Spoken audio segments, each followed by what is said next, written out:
Assalamualaikum warahmatullahi wabarakatuh.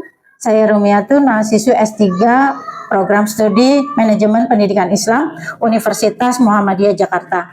Kali ini saya akan menyajikan sebuah policy brief mengenai kebijakan pemerintah mengintegrasikan coding sebagai literasi dasar di sekolah dasar.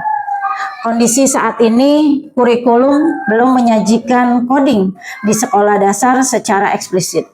Kalaupun ada, coding umumnya diajarkan sebagai ekstrakurikuler atau mata pelajaran TIK yang bersifat pengenalan aplikasi. Hal ini menciptakan kesenjangan digital yang sangat signifikan, di mana siswa yang tidak memiliki akses ke kursus private akan tertinggal dalam keterampilan masa depan.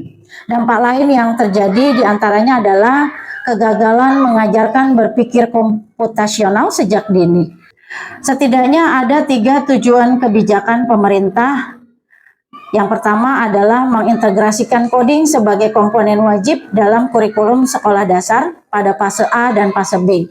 Yang kedua, meningkatkan 75% guru sekolah dasar yang memiliki kompetensi dasar dalam mengajarkan berpikir komputasional dengan menggunakan komputer atau tanpa menggunakan komputer dalam 4 tahun. Dan yang ketiga adalah membentuk pola pikir logis dan keterampilan memecahkan masalah.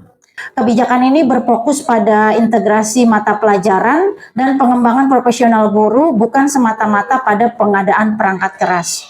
Ada beberapa pilar intervensi dalam kebijakan ini. Yang pertama adalah kurikulum, di mana kurikulum harus mengintegrasikan dan mewajibkan 2 jam pelajaran untuk berpikir komputasional yang diintegrasikan ke dalam mata pelajaran seperti matematika, IPAS, dan TIK. Pilar intervensi berikutnya adalah guru. Guru dalam hal ini bagaimana pelatihan yang akan dikembangkan dalam sebuah modul pelatihan guru kelas SD yang fokusnya pada pedagogis coding dasar dan berpikir komputasional.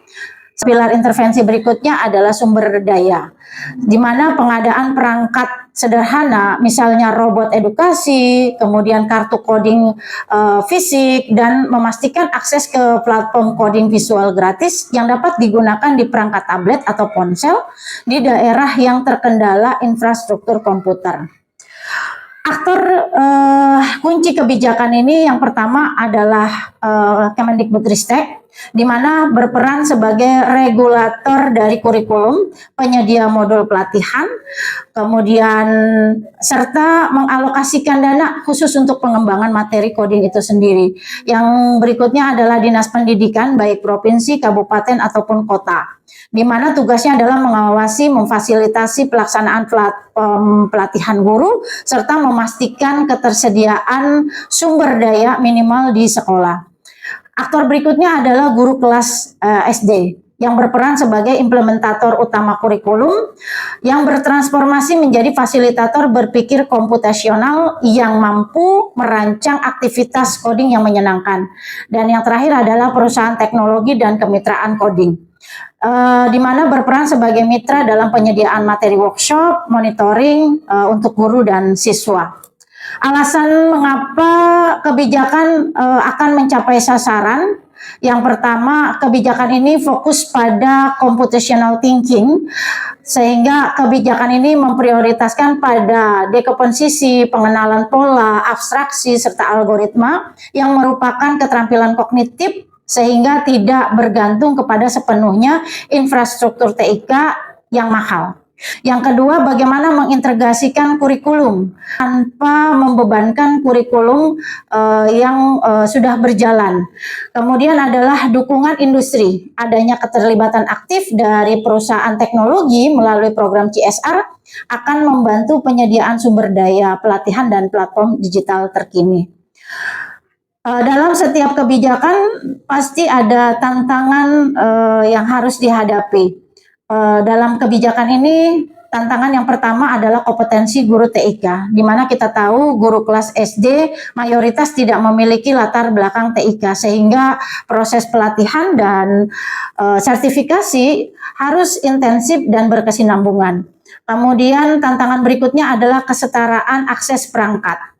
Meskipun bisa dimulai dengan unflag atau tanpa perangkat, selain itu transisi dari block based coding di kelas tinggi juga nanti akan tetap memerlukan perangkat. Nah, untuk menghadapi tantangan tersebut, strategi mitigasi apa yang bisa kita jalankan? Yang pertama yaitu model pelatihan inti. Dengan cara kita melatih sekelompok kecil guru tentang coding di setiap wilayah, nah sehingga nanti guru tersebut akan mengimbaskan kepada rekan-rekannya yang lain melalui KKG. Kemudian pemanfaatan dana BOS.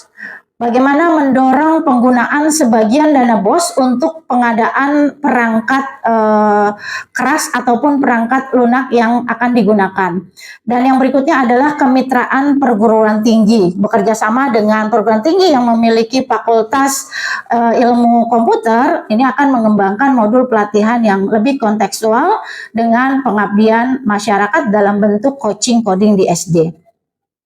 Kesimpulan dari kebijakan ini yaitu pembelajaran coding bukanlah sekedar keterampilan spesifik, melainkan merupakan literasi dasar baru yang wajib dikuasai siswa SD untuk memberdayakan mereka menjadi pemecah masalah dan pencipta di masa depan. Program literasi digital coding untuk semua SD menyediakan kerangka kerja yang praktis, inklusif, dan berkelanjutan. Demikian yang dapat saya sampaikan, sebuah policy brief mengenai kebijakan pemerintah mengintegrasikan coding sebagai literasi dasar di sekolah dasar. Terima kasih. Wassalamualaikum warahmatullahi wabarakatuh.